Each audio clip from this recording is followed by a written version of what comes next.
What's up, guys, and welcome back to the Little Scale Cars YouTube channel. Today in the review box we have something a little different. So I've mentioned that I am pretty far behind on reviews, not just weeks, like probably months, honestly, with the amount of time that I have to film them. So in an effort to kind of make things faster here, I've decided to wrap up 2024 Matchbox in all one big video. So each car is going to get like a quick 2-minute mini review. We'll give it an overall rating, see how good it is, if it's worth tracking down kind of thing. So with that, we're going to get into it, and we're going to start off with some moving parts. And getting us started will be the Porsche Taycan Cross Turismo, I think it's called. Yeah, so overall casting is pretty solid proportionally speaking. It does resemble the real-life car close enough. It actually scales up very nicely with the Hot Wheels regular Taycan, so that's very cool. It's something I was definitely hoping to see. Mentioned that it's moving parts, so you do get the opening doors. They are metal, which is awesome. We love to see that. Hate it when they're plastic. Looks good. Doors do have slightly large gaps. It's not the worst I've ever seen, but it's also not the best I've ever seen. Large window piece right here, metal spoiler. We do get mirrors casted on. Front tampos are the headlights, as well as these kind of things. We do get a front Porsche logo there. Coming into the rear, we do get our tail light, so very nice tampo work overall. Wheel choice is solid, probably the best wheel choice in my opinion for this one.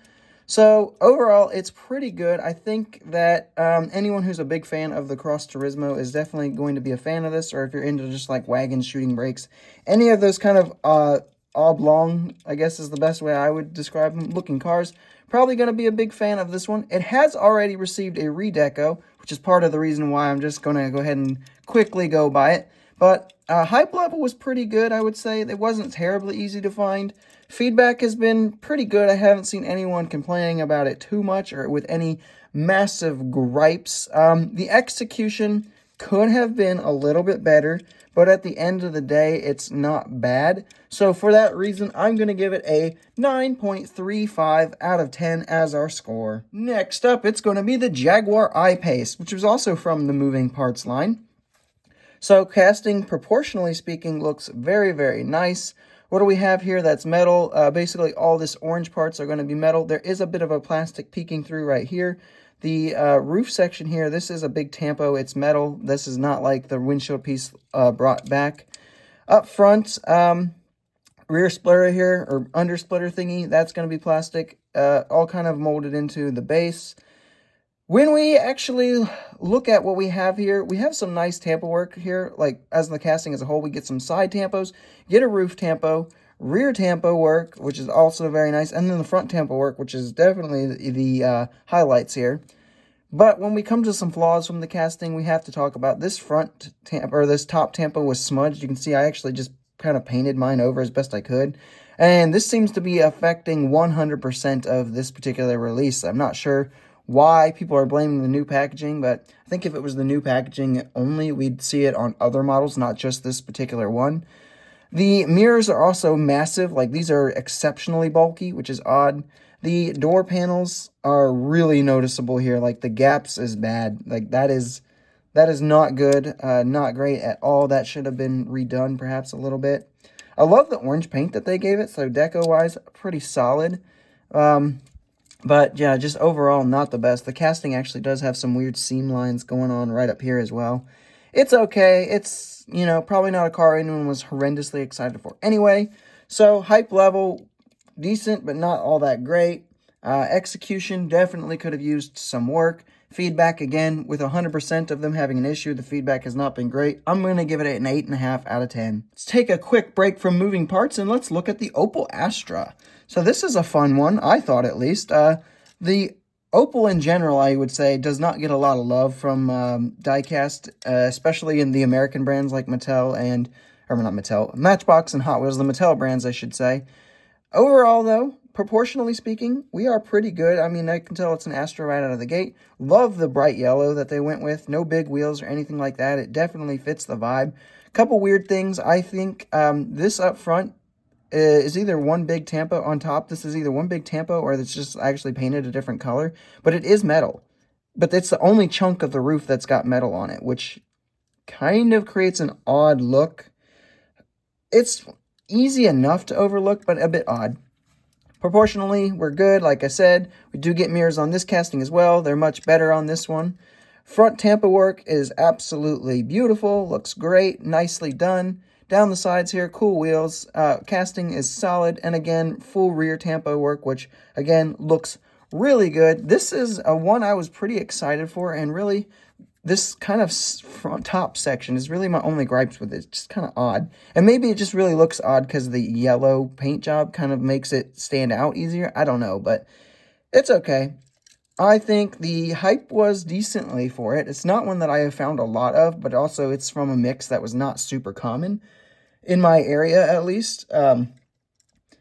Feedback on it, I have not seen anyone with horrendous complaints about it, really, so decent there. Execution, again, pretty good. Could have been better, but not bad. I'm going to give it a 9.2 out of 10. All right, this will be the final moving parts member. Originally supposed to be in the 2023 line, it got delayed to 2024, and you would think with all those delays that it would have come out fantastic, but let's look at it. Proportionally speaking, we definitely have some issues here. The front end is way too sloped and pushed in. Like this is odd. Yeah, not great. Squished in the rear end too, perhaps a little bit. Just proportionally not perfect there. When we get to the casting itself here, the hood is where we have some major issues because it's just way too flat. Like there was an attempt to put lines, like you can see right here on the light reflection that there was an attempt for that kind of extra lines that go there, but it didn't work. Something happened. It looks like it got mushed. The rest of the casting, not terrible. Like, the lines and body lines, not great, but not terrible. Like, this is definitely the worst section up front on the hood, and you can tell, like, look at that. That is awful. So, casting-wise, not great. We do have the opening doors here on it, which are a little bit tough to open, I'm not going to lie. But once you do get them there, they do kind of give you that scissor door effect. They are slightly different colored than the rest of the body. As you can see, I can't even get the door to go down. Yeah, not Matchbox's best work. Tampo work here. We do get headlights. These kind of vents up front, Lamborghini logo, all looking very nice. Down the sides here, this side vent up top. These vents all tampoed in. And then one big thing on the wing there. Rear, we do get lights and everything. So tampo work, very good on all honesty. Hype level was actually very high. I think a lot of people were very excited for this one. Execution is awful. Like, this was bad. Like, this is one of the worst things Matchbox has done in years when it comes to the execution of a casting. Then the feedback, again, a lot of people have a lot of complaints about it. I have seen some decent defenders of it, though, so, you know, not horrible. Overall, though, it's going to be a 7.5 out of 10 for me. Next up, we have the Volkswagen Golf GTE. So, pretty cool. Purple is a interesting first choice. Not terrible, but not what I would have gone with personally. Proportionally speaking, we are pretty good. I mean, you can tell this is a Golf right out of the gate. I have seen some complaints about the scaling, but, I mean, this is Matchbox. They're not really going to focus hardcore on the scaling. Roof section is all there, one big metal piece. Body panels, pillars here are all metal, so no obnoxiously odd window pieces here to be found. We do get mirrors on this casting, once again, looking really good. Tampo work, headlights, and whatever you want to call this bit here, if they're also headlights. Logo, grill section here, tampoed in very nicely. Little Matchbox license plate, looking good on the whole. Bringing to the rear, taillights tampoed in, Matchbox logo, GTE, and a Golf license plate as well. We have plastic for the, like, exhaust-ish looking things. And then that's about the only piece of plastic that you can see throughout the whole thing. The rest of it's going to be hidden underneath the base by this splitter and everything. So, pretty good in all honesty. Again, I would have gone with like a blue or maybe a white for the first release, but whatever. If you like this Metal Flake Purple, then more power to you. Let's get a score for it. Execution, pretty good. Like, honestly, no real complaints. This is one of the better executed mainlines of the year, in my opinion. Feedback, I have not really seen anyone too much complaining about it. Again, I think everyone's just kind of chill for it. The hype level, though, perhaps not super high. I don't think anyone was really, like, beating down Walmart store hoping to find this mix to find this car. So that all being factored in, I'm going to give it a 9.35 on the overall score. Moving on, we have the Alfa Romeo Tonale, which was pretty much the last mix of the year. In the last mix of the year, I should say. I actually never found that mix. It never showed up. But thankfully, they put this one in the first mix of 2025. So let's look at it and see what we've got here. Proportionally speaking, we are very, very nice.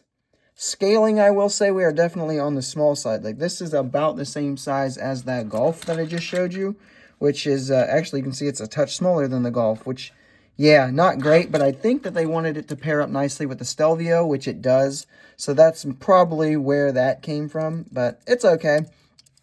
When we look at our casting proportions, good.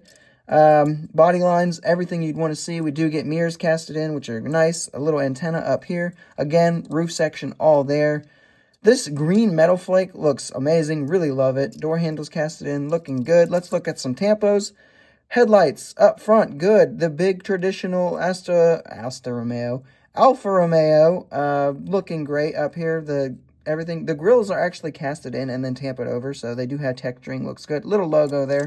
Down the sides here, cool wheel choice, I think, looking good. Again, the car just looks so good on its own. It's just when it sits next to other cars, you can tell how odd the scaling is.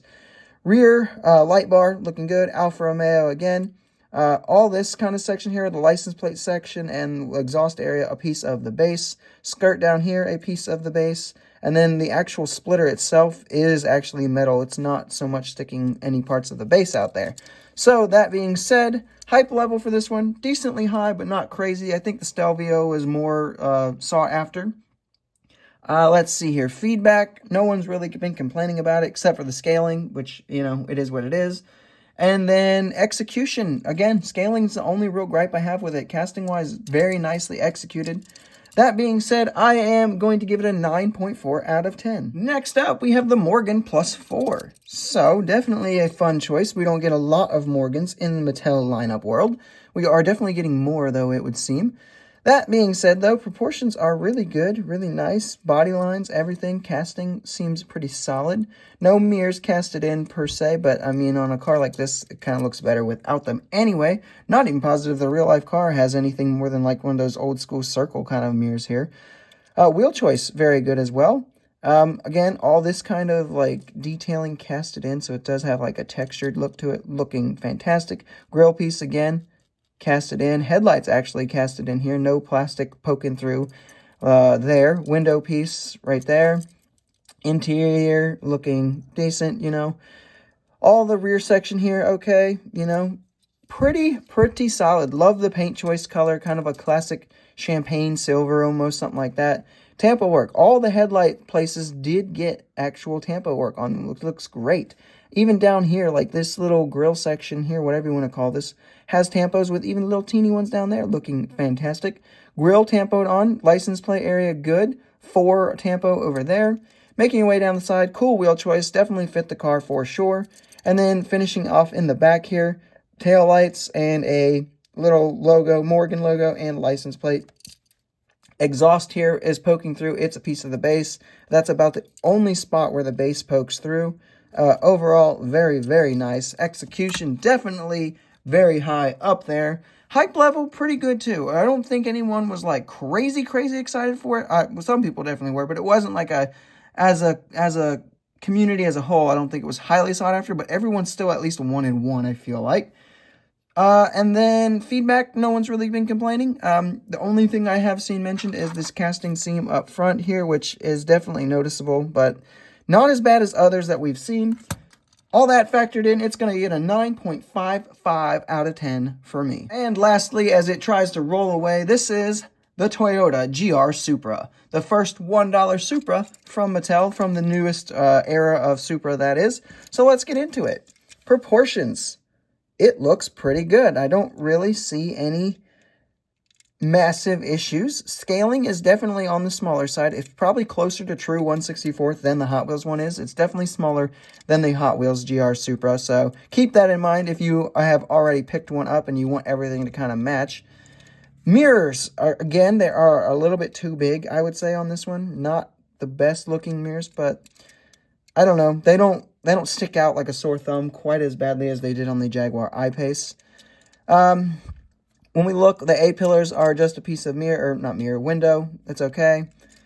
All this up front kind of casted in, interior poking through was part of these meshes. Actually, this could even be a piece of the base, to be totally honest with you.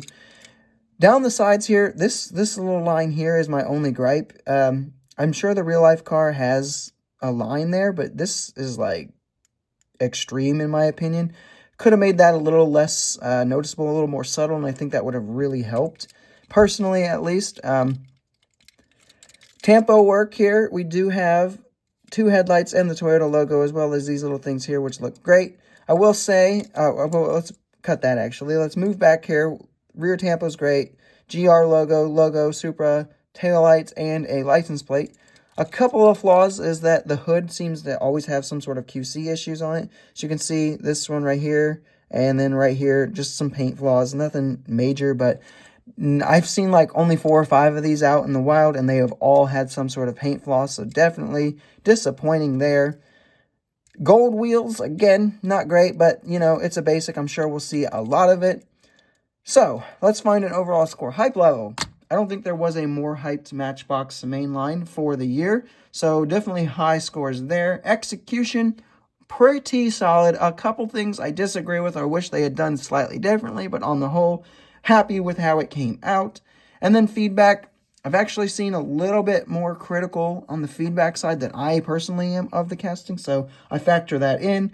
I am going to give this one a 9.55 out of 10 as well. Overall, pretty good, but could have been a touch better. And right as I was about to wrap this up, I actually forgot about one. I realized that I had forgotten about one. And it's one that's pretty wild because it's my favorite new Matchbox new model of 2024. It is the Radical SR3XXR. So definitely a car I never thought Matchbox would do. A Radical in general. And then to do this one, which so closely resembles the old Hot Wheels Ferrari 333 SP, I think it is, casting. Very, very cool choice from Matchbox, and it came out really cool. So proportions are very nice in my opinion. Not really anything I would complain about. Scaling is actually pretty good too. I would say this is fairly close to 1/64th, perhaps a little bit large. All of our body lines pretty much exactly how you'd want them to be, and mostly metal as well. Like even these kind of roll bar thingies here are metal, looking good. These casted in, the like louver vents, whatever you want to call them. These dive planes here casted in on the sides. Overall, like this gives heavy race car vibes, which we are not used to from Matchbox. Splitter down here, this is a piece of the base. And then back here, some of the diffuser and exhaust. The exhaust I actually feel like is probably interior, whereas the base down here, diffuser section, that is part of the base. Let's look at our tampo work. So we do get headlights, obviously, a Radical logo, the red stripe down the center, which even extends to the shark fin, looking really cool. The red rims on the wheels look great. Good wheel choice as well. Coming down, the wing is plastic, I should say. I think it is a piece of the interior, most likely. We do get these nice taillights here, and then even this section here, I don't think that it's tampoed on, but it is texturized, which looks really cool. Yeah, Radical on the wing there as well. This is my favorite. This is the #1 Matchbox of 2024 for me, new model. Loved it. So with that being said, hype level, pretty good. This mix was tougher to find, but even then, I have only seen like 5 of these total. Very similar with the Supra. Feedback, I have not seen a single complaint on this one at all, and Radical Instagram actually liked my post on this one, so that's going to give it a little extra.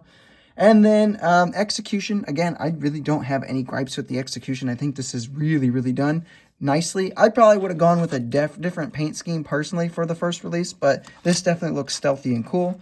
Overall, I'm going to give it a 9.75 out of 10. So there you go. There's the completed lineup. Can't believe I almost forgot about my favorite one of the year.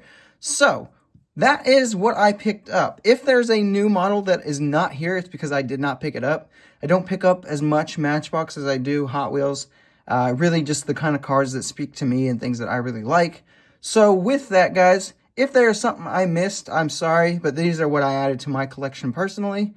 2024 was a pretty solid year for Matchbox, and I wish I could have had all of these with a full-on review, but it is what it is, guys. I hope you did enjoy it. If you did, make sure you leave a like, subscribe if you are new, Leave a comment down below telling me what your favorite Matchbox of 2024 was, and I will see you guys in the next video.